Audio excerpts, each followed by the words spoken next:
Con esto que veis aquí se abre un nuevo capítulo en la exploración de Marte. Esta fue la primera imagen, así tan borrosa y como la veis, fue la primera imagen que Curiosity mandó. Se ve así de mal porque en realidad todavía no se había quitado el protector de polvo. O sea, nada más aterrizar, lo primero que hace el sistema es tomar esta foto y transmitirla para confirmar que ha llegado. Nada de accionar ningún tipo de mecanismo ni nada. Lo primero es verificar si hemos llegado y en qué posición estamos y puede empezar a trabajar sobre eso. Y por eso ni siquiera se había quitado la protección. La protección es simplemente una especie de tapadera, transparente en este caso, que cubre el objetivo para que no haya deposición de polvo en la lente y por tanto pues todas las imágenes se queden deterioradas. La misión Curiosity, la misión MSL, Mars Science Laboratory, no busca vida. No lleva instrumentos para buscar vida. No, definitivamente no. Lo que pretende hacer dentro de sus objetivos es explorar y caracterizar ese entorno de Marte como posible hábitat potencial para la vida presente o pasada. ¿Eso qué quiere decir? Pues que caracterizar el entorno para poder saber si ha habido vida en Marte. Esto también hay que considerarlo entre comillas. Vida en Marte, estamos hablando de este entorno en el que nos estamos moviendo. Es como si os dijera, un marciano aterriza en el desierto de Atacama, en Chile, y en base a lo que allí ve, dice que en la Tierra no hay vida, porque aquello es lo más árido que uno se pueda imaginar. En ese tipo de situaciones también tenéis que ver esto. Vida en ese entorno, ahora o que pudo haber en el pasado. Y para eso, ese concepto de habitabilidad se articula en base a 4 subobjetivos, como determinar si hay elementos básicos para la vida o mecanismos para la preservación de estos, hacer una caracterización de la geología y de la geoquímica a través de la mineralogía y de las relaciones isotópicas y geoquímicas que haya, estudiar el ciclo del agua. No sé si lo podéis ver, estudiar el ciclo del agua y los procesos atmosféricos que puede haber en el planeta, y por último, determinar los niveles de radiación que llegan a la superficie. Fundamentalmente el instrumento español, hace hincapié en estos dos, como ahora veremos, pero veis que en ningún momento se menciona buscar bichos en Marte. Voy a utilizar un target es simplemente una foto. Este es el Curiosity tal y como llega a la superficie. Una de las primeras cosas que hace es desplegar las ruedas, llega así, de esta manera. El brazo está plegado de esta manera, este es el brazo así plegado. Insisto en que lamento mi pulso. Este es el RTG. El RTG es la fuente de energía de Curiosity. Como veis, aquí no hay ningún panel solar encima. Como un sistema de 900 kilos, 899 kilos para ser exactos, es capaz de sobrevivir con toda la carga de instrumentación que tiene, que es mucha, como ahora veremos, son 10 instrumentos los que tiene, 17 cámaras, instrumentos muy sofisticados que consumen muchísimo, y que pretende estar en principio 2 años, y digo en principio porque pues, si empezamos a tirar de la historia, pues si íbamos a estar 3 meses y llevamos 9 años, cuando vayamos a estar 2 años, ¿cuánto tiempo vamos a estar? Le llamamos RTG, es un generador de radioisótopos y es una fuente nuclear. Tiene plutonio 238, 4,8 kilos, que en principio la vida mínima, si no hay nada que lo deteriore antes, estaría en torno a 14-15 años. Y es capaz de proporcionar en torno a unos 2,5 kilovatios hora por día. Con eso alimenta 2 baterías de ion litio, esperemos que dé al menos bastante más de 14 años. No sabemos de dónde vamos a sacar el dinero para seguir operando esto tanto tiempo, pero bueno, es así. REMS no es no es la única contribución española a la misión. Esa es la antena que ha hecho Sener Casa, Sener y Casa, son unas empresas dedicadas al sector aeronáutico, aeroespacial también, en Madrid, están en Madrid, y ha hecho esta antena, es la antena de alta ganancia. Esta antena de alta ganancia es la que permite comunicarnos, si fuera necesario, a través de, directo, el rover, tierra, rover. Además de esta antena, dispone de esta otra. Esa es la otra antena, la antena de UHF, que es la que se utiliza cotidianamente para comunicarnos con el Curiosity a través de los satélites que están orbitando en Marte. Los satélites son 2, MRO, que os lo he presentado antes, y otro Odyssey, Mars Odyssey, son, aparte de su ciencia, parte de su tiempo está destinado a la transmisión de información. La información que hacemos, o sea, la transferencia de información que hacemos con Curiosity diariamente es, una vez al día, le mandamos los comandos que queremos que se ejecuten a lo largo del día. O si es fiesta, a lo largo de los 2 días o 3 días que haya que hacer. También tenemos fiesta en Marte. Y eso es una vez al día. A las 10 de la mañana, 9, 10 de la mañana hora marciana, le mandamos, llamamos LMST, es Local Mars Solar Time, y es un uso horario, como si dijéramos, para que el Sol siempre, o sea, que nos permite que el Sol siempre esté en el punto más alto a la misma hora, más o menos como aquí hacemos en la Tierra, ¿no? Y eso nos va a permitir, pues, no tener que empezar a pensar, a ver, si yo quiero que me tome una imagen cuando el Sol esté en tal latitud solar o longitud solar, pues eso son las 5 de la mañana, que sería un poco enrevesado. Lo que hacemos es el periodo de rotación solar, perdón, marciano, el periodo de rotación, el día marciano, que le llamamos Sol, por cierto. El Sol es una rotación. Pues eso son, en realidad, 24 horas y 39 minutos. Pues eso lo dividimos en 24. De manera que cada hora marciana es un poquito más que la hora terrestre. Una hora terrestre son 3.600 segundos, ¿verdad? Una hora marciana son 3.699 segundos. ¿Y por qué no llevamos eso? Podríais preguntaros. Si hemos hecho que el día sea el día marciano, la hora sea la hora marciana, ¿por qué no hacemos que el segundo sea el segundo marciano? Y en rigor también lo podríamos hacer así. Pero el problema está en que toda la electrónica que esto lleva aquí dentro es electrónica terrestre. Electrónica terrestre significa que los relojes de cuarzo que utilizamos, todos los ordenadores y todo eso, al final se tienen que marcar por tics de reloj terrestres. Y ese es el punto en donde equiparamos el horario terrestre con el horario marciano. El segundo es el segundo para todos, el minuto es un poquito más, ya no son iguales para todos, y la hora es un poquito más que la hora terrestre. Como a las 9 o a las 10 de la mañana o así, depende del día, se le manda todos los comandos al rover, esto es lo que quiero que hagas hoy. Y él se empieza a organizar, se duerme, los ordenadores, ya lo comentaremos, se duermen, se despiertan cuando viene bien, y hacen lo que se le va comandando. Depende del día, suelen pasar los satélites de nuevo, esos 2 satélites que os comentaba antes, suelen pasar como unas 2 veces cada uno, 1 o 2 veces cada uno. Eso significa que tenemos ese número de oportunidades para transmitir a Tierra toda la información que el rover ha ido ejecutando y haciendo. Quiero decir, solo una vez para allá, tantas veces como satélite pase para acá. Aunque nos regimos normalmente por uno de los satélites. Uno de los satélites es el, digamos, entre comillas, el dominante, el que llamamos el pase decisivo, porque toda la información que necesitamos para planificar el día siguiente debe llegar en ese. No sé si me entendéis. Le mandamos que haga un montón de cosas, pero toda la información crítica para saber qué es lo que tenemos que hacer mañana tiene que llegar en el primero. Y en el momento en el que llegue esa información a Tierra empieza nuestro turno de trabajo. Cuando estábamos en California, la operación del vehículo pues se hacía muy complicada. Es muy complicada porque eso que os decía antes del satélite decisivo, decisional, que llamamos, algunas veces ocurría a las 12 de la noche, de manera que tu turno de trabajo empezaba a las 12 de la noche. Pero es que lo peor de todo es que al día siguiente probablemente empezaba a las 3 de la mañana, y al día siguiente a las 10 de la noche, y después a las 7 de la mañana. O sea, no había un turno de, pues ahora aquí me acuesto y aquí duermo aquí. No, aquí era como estar como, me imagino que sería como en un submarino. Uno no sabe nunca dónde vive, ni en qué, si hay sol o no, porque además lo que suele hacerse para que el sol influya poco en las respuestas de la gente es cerrar todas las persianas de todas las ventanas. De manera que tú entrabas en el edificio y todo era oscuro, todo era luz artificial. Probablemente no sea la mejor manera de trabajar, pero la experiencia de JPL llevaba a que, haciéndolo así, la gente sufría menos desajustes. Después de un cierto tiempo ya hemos cambiado el horario terrestre y ahora el turno de trabajo como muy temprano empieza a las 5 de la mañana y como muy tarde el turno empieza a las 12 de la mañana. O sea, en esa franja es donde hay que buscar el satélite ese que es el decisivo, entre comillas.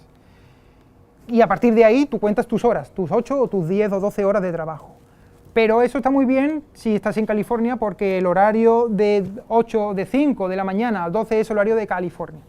Aquí en España nuestro turno de trabajo empieza como muy temprano, entonces no son a las 6. Nuestro turno de trabajo empieza como muy temprano a las 4 de la tarde, hay 9 horas de diferencia. Y como muy temprano, como muy tarde nuestro turno de trabajo empieza a las 12 de la noche. O a las 9, perdón. Lo primero que se hace es hacer una comprobación de todos los sistemas. Eso es lo que se llama el commissioning del sistema, de todo. Sus sistemas tienen que hacer una verificación, una validación de que su sistema ha aterrizado bien y que está operativo. Eso es lo que se llama la fase de commissioning. En esta disposición, tal y como está, cada día, pues a lo mejor hacía el commissioning 3 o 4 instrumentos. Hacía unas determinadas pruebas, simplemente sin medir sobre el terreno, sin tomar nada, simplemente medías algo para ver si realmente tu sistema estaba vivo o se había dañado. ¿Veis esos dos palitos que hay aquí? Estos y estos. Esos son dos booms que llamamos, dos palitos en donde están alojado el sistema español, parte del instrumento español. El instrumento español, como ahora veremos, mide un montón de cosas, entre ellas el viento. Y para eso tenemos esas dos extensiones del brazo, en donde ahí también tenemos alojado el sensor de viento para medir la dirección y la velocidad del viento en 3 dimensiones. Eso significa que no es como una veleta. Una veleta, si esto es la veleta, si el viento fluye hacia allá, la veleta se alinea con el viento. Si el viento fluye así, la veleta se alinea con el viento de la misma manera que estaba antes. Y si fluye así, pues exactamente igual. Lo que nosotros hacemos con este sistema es ser capaces de distinguir entre este no, porque vendría debajo del rover, con lo cual es materialmente imposible. ¿Entendéis lo que quiero decir con medir el viento en 3 dimensiones? Pues la dirección y la velocidad del viento en esas 3 dimensiones, en esos palitos que hay ahí. También medimos la temperatura del aire, la temperatura del suelo, la radiación ultravioleta que llega a través de un sistema. ¿Veis esa cajita con 6 puntitos? Ese es otro de los elementos del instrumento REMS. Con esos 6 diodos medimos la radiación incidente, radiación ultravioleta incidente. Y ¿veis esa cosita, esa mancha, porque no es otra cosa, amarillenta? Esa es el sistema para medir la presión. En resumen, viento tridimensionalmente, la temperatura del aire, la temperatura del suelo, no lo he dicho, la humedad, también se mide en los booms, la presión y la radiación ultravioleta son las magnitudes que nuestro sistema español mide. Por eso no le llamamos una estación meteorológica, le llamamos una estación ambiental, porque mide más parámetros de lo que se considera típicamente dentro de la meteorología. Cuando hicimos la fase de commissioning nos dimos cuenta de que uno de los sensores, estaba dañado. Habíamos hecho todo tipo de consideraciones al aterrizar, pensando que iba a haber tierra, polvillo y demás, que en la fase del aterrizaje iba a levantarse. Pero lo que no sabíamos, ni la NASA tampoco, era que no iba a haber polvillo, no iba a haber arena, no íbamos a aterrizar en un sitio arenoso, sino de piedras. De manera que con los cohetes, con los thrusters, se levantaron unos vientos huracanados, literal, que movieron esas piedras y golpearon ese sistema. De manera que lo que los medios de comunicación empezaron después a poner rápidamente por ahí de cómo no, si es que España no sabe hacer otra cosa, me parece un poco injusto. En realidad lo que pasó le pudo haber ocurrido a cualquiera de los instrumentos. Todos los instrumentos estaban temerosos de que se hubieran dañado en esas condiciones. Y también tengo que decir que hasta cierto punto tuvimos suerte, porque podía haberse dañado todo lo demás. Ahora mismo lo que hemos hecho ha sido reestructurar nuestra estrategia de medida. En lugar de que utilizáramos este boom cuando el viento viene de una determinada zona y el otro cuando viene desde detrás, pues ahora utilizamos el que tiene para dar la medida que tenemos. Cuando viene de una determinada zona tenemos un poco más de error en la medida, pero seguimos proporcionando error. Bueno, y despliego el mástil, el brazo, ¿veis? El brazo realmente es terrorífico, tiene como 4 instrumentos, y es verdaderamente terrorífico cuando se pone por las dimensiones y el tamaño que tiene. Muy rápidamente, tenemos 17 cámaras en el sistema, cámaras de alta resolución, cámaras en color, cámaras en blanco y negro, cámaras que solo sirven para cuando nos estamos acercando a una piedra, poder establecer, porque hay ciencia que se hace con el propio brazo, ¿dónde está el brazo? Aquí, que implica contacto con las rocas o con el suelo, y para eso tenemos que saber muy bien dónde está el suelo. Entonces tenemos cámaras 3D para poder hacer esa reconstrucción tridimensional del sistema. Este sistema de aquí arriba, del ojo grande, es un LIBS, es un sistema que permite disparar un láser a la distancia, crear un cierto plasma, o sea, pulverizar la roca o lo que quiere que haya en la distancia y analizar ese plasma que hay para saber cuál es la composición mineralógica que haya. Este sistema de aquí es una cámara para tomar imágenes justo cuando estaba descendiendo, ahora veremos algunas imágenes. También hay otro sistema por aquí que mide el contenido de hidrógeno, de H2 que hay en el agua, o sea, perdón, en el subsuelo, tratando de buscar el agua que pueda haber ahí debajo. Y hay dos instrumentos, estas dos cosas negras que veis aquí son dos instrumentos que están en el interior del rover, de manera que con el propio brazo algunas veces se cogen determinadas muestras, como ahora veremos, la depositan en el interior y ellos, hay un difractómetro de rayos X, y hay también un pirolizador con una especie de columna de cromatográfica para poder hacer la composición de los gases y los materiales que pueda haber pirolizados ahí. Una visión un poco más de cerca y más nítida del instrumento español. Estos son los dos booms que os he enseñado antes. Estas plaquitas de aquí que están en esta zona marrón son el sensor de viento. Este es el sensor de temperatura del suelo. Captamos la radiación infrarroja que el suelo emite y a partir de ahí vemos qué temperatura tiene el suelo. Este es el sensor de humedad. Este palito de aquí y este otro palito de aquí es un sistema para poder medir la temperatura del aire o con el menor efecto térmico del rover en sí. Y este es el sensor de ultravioleta. Falta una imagen del sensor de presión, pero como digo, está en la panza del vehículo.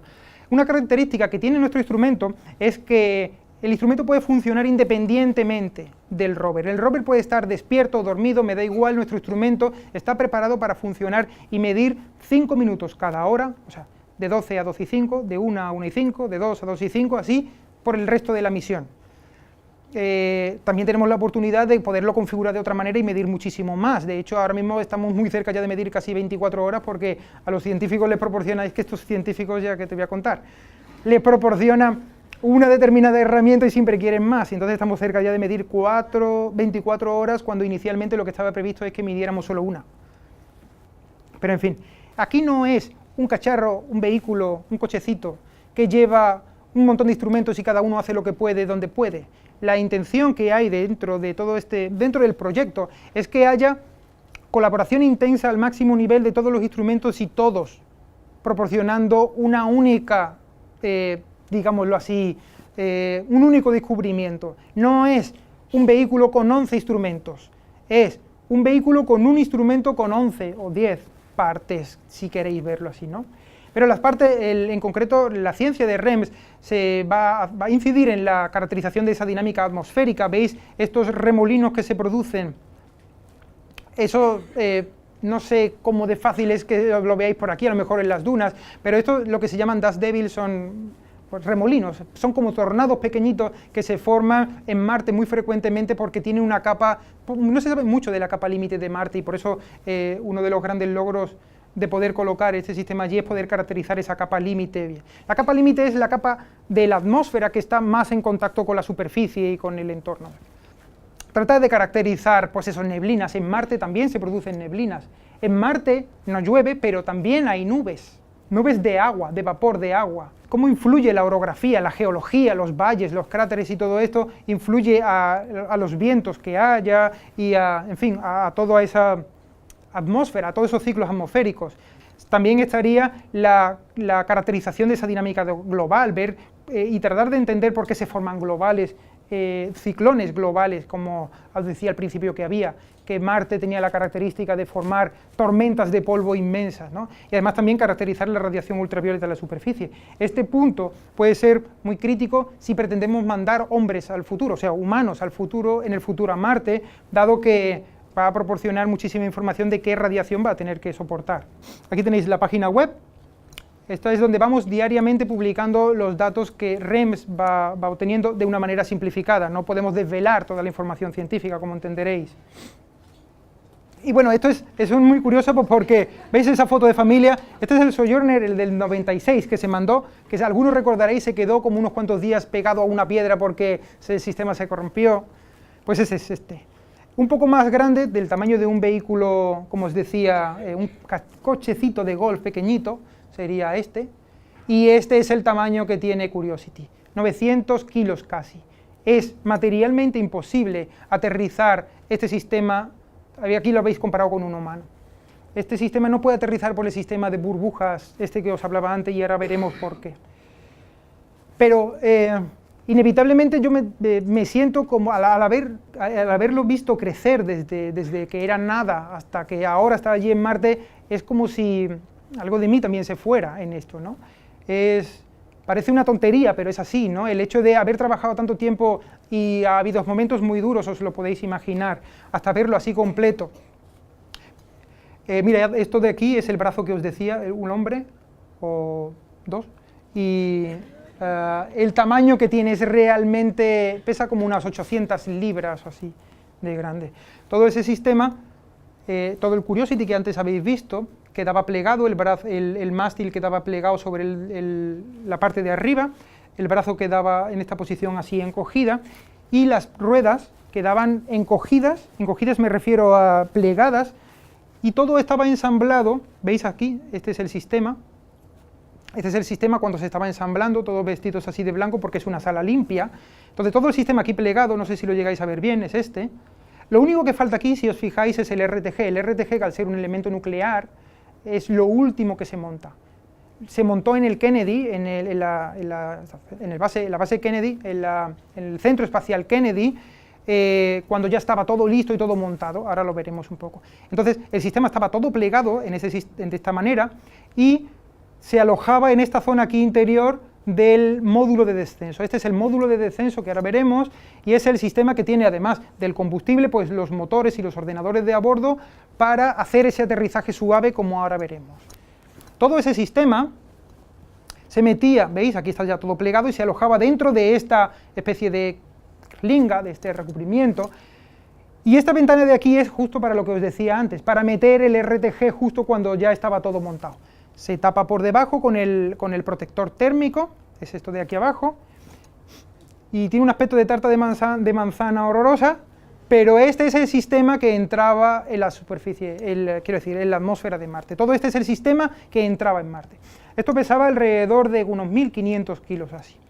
Aquí se acoplaba un sistema aquí abajo que era el que lo iba a llevar. Bueno, ya no se ve aquí abajo, pero era el que lo iba a llevar desde la Tierra hasta Marte durante los 9 meses que duró el viaje, y todo ello se ensamblaba dentro de la parte de arriba del cohete, del Atlas, que luego era colocado físicamente en el cohete ya aquí. Ya en este punto, justo en este punto, ya fue cuando se ensambló ese generador de nuclear, el generador de plutonio nuclear. Se ensamblaba ahí arriba, y 2 días antes del lanzamiento se ponía ya en el launchpad listo para lanzarlo. Como un día, un poco menos antes, como unas 23 o 22 horas antes, comienza la cuenta atrás. La cuenta atrás no es el 10, 9, 8 del último de aquí, la cuenta atrás empieza como casi 23 horas antes, y en cada instante hay una cosa que hacer, siempre que las condiciones atmosféricas lo permitan. Como a 12 horas antes del lanzamiento se rellena el cohete de combustible. No se hace antes, si hay algún tipo de problema, algún tipo de, no sé, fallo electrónico hace que todo está conectado, toda la nave, todo el vehículo está conectado eléctricamente, de manera que se está monitorizando constantemente todo, pero no se rellena el de combustible hasta la noche de antes, como digo. Se lanzó como a las 8 de la mañana o así, creo recordar. Pues como a las 12 de la noche o así se cargó. Esto fue lo más que me dejaron acercarme, porque claro, ya estaba todo el sistema cargado, y además también ya tenía el generador nuclear ahí. Y en este caso en concreto nos tuvimos que alejar como unos 3-4 kilómetros del lanzamiento, precisamente por temor a algún fallo que hiciera que el sistema tuviera que ser detonado, o porque detonara por sí solo. Por la radiación, pues tendría un cierto peligro, por eso nos alejaron como 4 o 5 kilómetros. pero ese lanzamiento no fue quizás la parte más cruda. Esto de aquí es un vídeo un poco en donde se ve, a lo mejor ya algunos de vosotros lo habéis visto en internet, o por tanto, el vehículo llega aquí a unos 20.000 kilómetros por hora y en 400 segundos tiene que quedar suavemente depositado sobre la superficie. Es verdaderamente...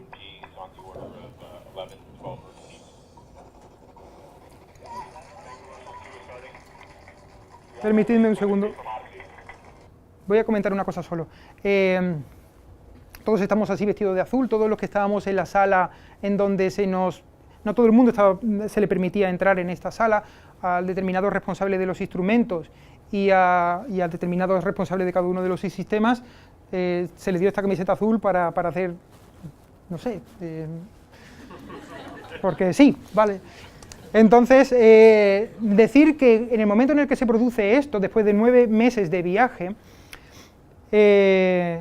insisto, entró a 20.000 kilómetros por hora, en la tarta de manzana esa invertida, eso que es así más anaranjado, más ocre, es el protector térmico para que, imaginaos entrar a 20.000 kilómetros por hora, se pueden alcanzar temperaturas del orden de 1.500, 1.700 grados, y puede fundir, pues os podéis imaginar lo que puede fundir. Entonces, ese sistema protege en esa primera fase. Y de hecho, se utiliza, quiero decir, podría entrar de otra manera para minimizar ese rozamiento, pero se pretende además entrar de manera totalmente transversal para frenarnos con el aire. A 20.000 kilómetros por hora no se puede desplegar un cohete, no se puede desplegar un paracaídas, no se puede hacer nada porque directamente fallaría, no podríamos frenarlo. Entonces, se coloca de canto literalmente para entrar y frenarse. Todo esto ocurre, insisto, en 400 segundos. No solo 7, son 7 minutos de terror porque era una cosa así como muy peliculera, pero en realidad son 6,6 segundos, 6,6 minutos, y en tal posición, o sea, cuando ocurre esto, Marte estaba a como unos 250 millones de kilómetros, o sea, estaba a 14 minutos de transferencia, es decir, las señales que esto estaba transmitiendo desde Marte tardaban 14 minutos en llegar a la Tierra.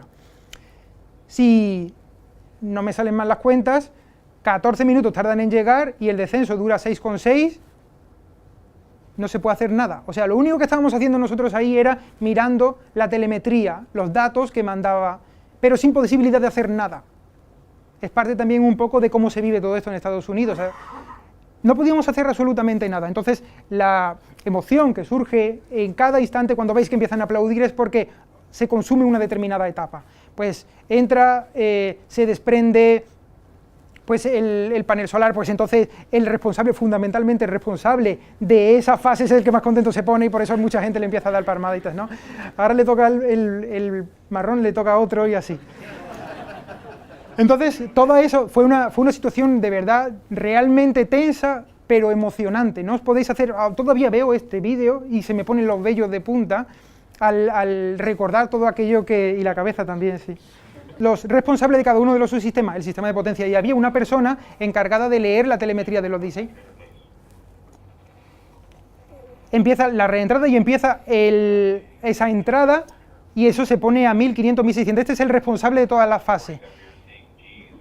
Esos cohetitos que hay ahí es precisamente para mantenerlo totalmente alineado. Ha llegado la primera fase, todos muy contentos, a ver qué pasa con la siguiente. Ya empieza, eso que habéis visto salir son unos tornillos, porque ahora lo que se despliega, tornillos, unos tapones para desplegar el paracaídas supersónico. Este paracaídas supersónico salta cuando llega a 1,5 Mach, o sea, 1,5 veces la temperatura del sonido. ¿Ves? El responsable correspondiente es muy contento. Con ese paracaídas se frena lo suficiente, ya se ha ido la parte del recubrimiento térmico y ya está el sistema tomando medidas, esto ya está tomando medidas del suelo. Llega un momento en el que se lanza el sistema, el otro ya cae y ahora lo que llamamos el spy crane, ese sistema con el que aterrizamos, tiene que suspender a todo el vehículo a unos 20 metros del suelo, así de esta manera, de manera suave sobre la superficie.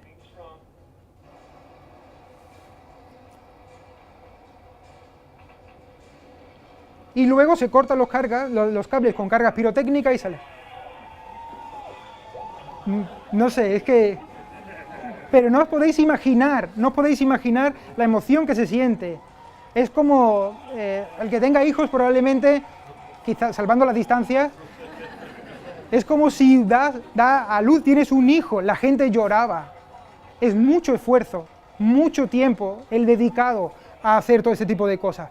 Entonces, esto ya había pasado hacía 14 minutos. Después fueron llegando nuevas imágenes. Esa cámara que os decía que estaba ahí abajo daba imágenes como esta. Ese es el módulo, perdón, la coraza térmica, esta que tenía la parte de arriba de la tarta de manzana, que se desprende y el propio sistema va tomando imágenes de cómo se va alejando.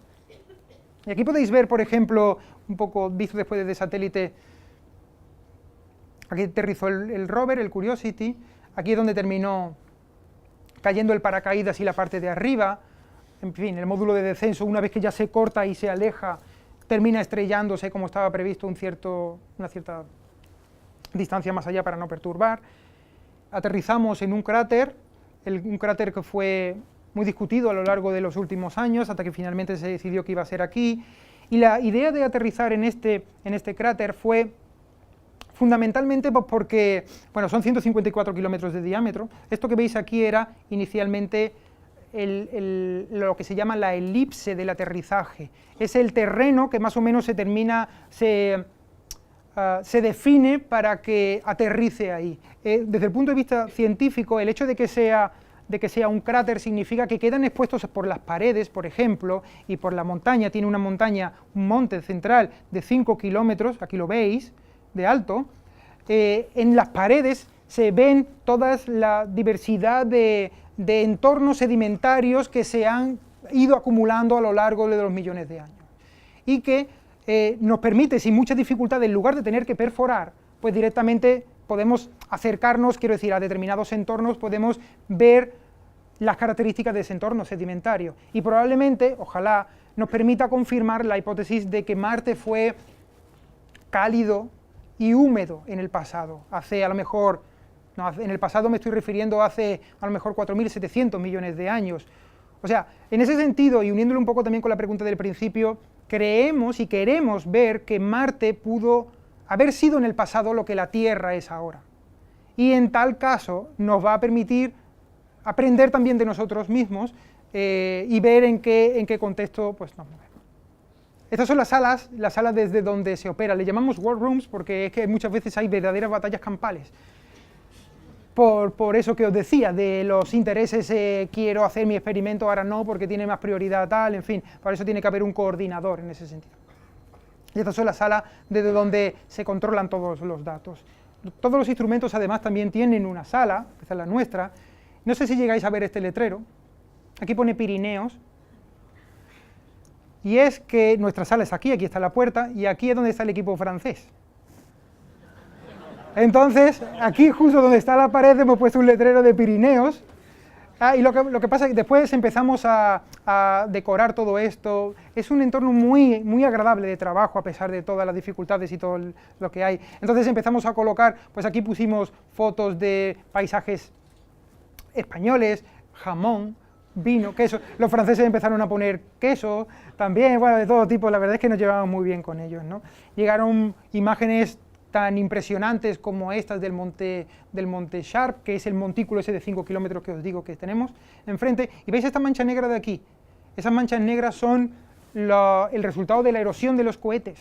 Los cohetes del aterrizaje ocasionaron esto, que después nos permitió pues acceder, veis, aquí veis la polvareda que se levanta y que se ve desde la cámara que estaba colocada aquí justo debajo. ¿Veis? Esto después nos ha permitido acceder a ese entorno geológico sin ninguna problema. Entonces hemos encontrado cosas muy curiosas, como por ejemplo esta piedra así, que muchos creyeron ver la mano de una civilización inteligente detrás, porque nadie puede hacer una piedra tan perfecta, piramidal. Y eso nos sirvió para hacer el commissioning de todo el brazo. Fue la primera piedra, el primer sitio en donde los instrumentos que estaban en el brazo se pudieron acercar para poder hacer sus experimentos. Se le llamó Matijevich en honor de un ingeniero que había muerto unos meses antes. Y bueno, después también seguro que estas imágenes ya las habéis visto, esos autorretratos, esas imágenes tomadas desde la cámara del brazo. Bueno, esta tomada desde la cámara del brazo, esta tomada desde la cámara de la cabeza. Y esta que, bueno, nos pareció curiosa porque parecía algo como lo de, ¿cómo se llama la película? ¿Wall-E? Pues entonces parecía así, de esta manera. Es de este color, no porque Marte sea así os estemos engañando, es que no se le había quitado el filtro. Se han hecho muchísimos experimentos, también tiene un sistema para recoger muestra, en el brazo tiene una especie de cacito que permite coger tierra y lo cimbrea para quitar el exceso y después lo mete hacia adentro y se tritura toda la piedra, después se lo echa a los distintos instrumentos. Es de verdad un instrumento, una misión muy compleja, no solo mecánicamente, sino además también científicamente por toda la instrumentación que lleva. También nos encontramos con sorpresas como estas que llamaron mucho la atención. Le llamamos FOD. FOD son Foreign Object Debris, son como restos de objetos extraños, ¿no? Esto en realidad, después de hacerle unas cuantas pruebas, porque era realmente insólito, vimos que podía haber sido un trozo de cable o algún tipo de plástico soltado en el proceso de aterrizaje. Al principio se especularon en los medios de comunicación, especularon, imaginaos hasta qué punto, ¿no? Después también nos encontramos cosas como estas raras, que en medio de la palada esta que hicimos, pues encontramos estos puntos así blancos, extraños, pero que después de muchos análisis vimos que era parte de Marte. O sea, quiero decir, no es que lo hubiéramos llevado nosotros, también nos puede proporcionar sorpresas de este tipo, ¿no? Mineralógicamente hablando. Parte de lo que hacemos de manera cotidiana, veis aquí, estos son algunos de los experimentos que hacemos. Bueno, y además también me sirve pues, para mostraros este tipo de imagen virtual. Es una imagen virtual, o sea, está hecho por ordenador, no os llevéis a engaño, no es que lo hayamos tomado desde una cámara externa ni nada. La utilizamos para planear qué es lo que queremos hacer. Al día siguiente, pues configuramos creamos todos los programas y todos los comandos que hay que mandar a Marte, pero tenemos entornos de realidad virtual como esto, en donde tenemos nuestro propio rover dibujado que hace lo que queremos que haga. Y de esa manera caracterizamos esto de aquí, el terreno este de aquí sí es de verdad, o sea, son imágenes que hemos tomado con las cámaras que lo mapeamos sobre el terreno. Una cosa curiosa, por ejemplo, no sé si os habéis fijado en las ruedas de Curiosity, son que tienen unas determinadas marcas. Las marcas son, bueno, aparte de las típicas de tracción para impulsarse, tienen unas marcas, no se ve por aquí la rueda, que van dejando estas huellas en el suelo. Y eso es en código Morse, la J, la P y la L. De manera que la idea es que cuando el rover vaya avanzando, pues vaya dejando JPL, JPL, JPL por todos lados. Lógicamente, cuando corra un poco de viento, pues ya eso se va, ¿no? Y el objetivo fundamental al que buscamos aquí, aterrizamos dentro de la elipse, como os decía. Ahora mismo vamos hacia Glenelg, que es un entorno sedimentario muy interesante desde un punto de vista geológico, está como unos 400 metros más o menos, pero el objetivo que nos planteamos al final de la misión, o yo quiero que dure mucho más, pero al menos es caracterizar todas estas brechas, todas estas paredes que decía que proporcionan mucha información sedimentaria. Y ya para terminar, quiero que simplemente vosotros evaluéis, fijaos la primera imagen que recibimos en 1964 de la Mariner 4 y la que ya ni siquiera la última que tuvimos antes de ayer, sino de las Mars Express, en donde vemos que hay, pues eso, incluso podemos contar las piedras, literalmente. Una de las partes que se hace al principio para elegir los sitios donde queremos aterrizar es si es muy rocoso o no. Si es muy rocoso puede suponer un riesgo y preferimos ir a otro sitio cualquiera. Pero ¿y el futuro? Pues ahora mismo más o menos estamos pues, por aquí, y ahora mismo la situación actual, económica, no es la mejor que podemos imaginar, como todos ponéis, de manera que ha habido muchas misiones que se han cancelado o se han retrasado. De manera que ahora mismo aprobadas está Maven, que es un orbitador que va a hacer una caracterización de la atmósfera, buscando con aparatos de mucha más resolución compuestos más especiales, o este es el Trace Gas Observer, que es una colaboración ESA-NASA y que todavía sigue vivo, pero lo que quiero decir con ello es que poco más a partir de aquí, que es casi a un año vista, todo esto está en el aire, no se sabe, ahora mismo no sabemos qué va a dar de sí esto, en el sentido de económicamente qué nos va a permitir mandar a Marte, ¿no? Entre los objetivos cercanos nos planteemos mandar alguna misión que ya perfore el subsuelo. O sea, hemos caracterizado la superficie y más o menos la conocemos bien, desde los orbitadores o desde los landers o rovers que estamos mandando a la superficie, y ahí parece que no hay vida. Las condiciones de Marte son muy áridas, pero no significa que no haya o que no pueda haber vida, de manera que quizás el siguiente paso sea el descender, vamos a analizar el subsuelo. Entonces hay algunas misiones en ese sentido que pretenden analizar el subsuelo, quizás seguido de que haya alguna misión que nos traiga de vuelta rocas. Eso nos permitiría analizarlas con toda la instrumentación científica avanzada que tenemos en la Tierra, que siempre va a ser muchísimo mayor que la que podamos mandar a Marte. Entonces, de aquí podremos sacar muchísima información muy útil. Quizás el siguiente paso pues, pueda ser empezar a mandar muchos robots para, en lugar de mandar uno grande, mandar muchos para que trabajen de manera coordinada, o incluso sistemas que puedan volar, desplazarse y cubrir ángulos, áreas más grandes. Todo eso son dibujos porque en realidad, insisto, más allá del 2013 todavía no hay nada.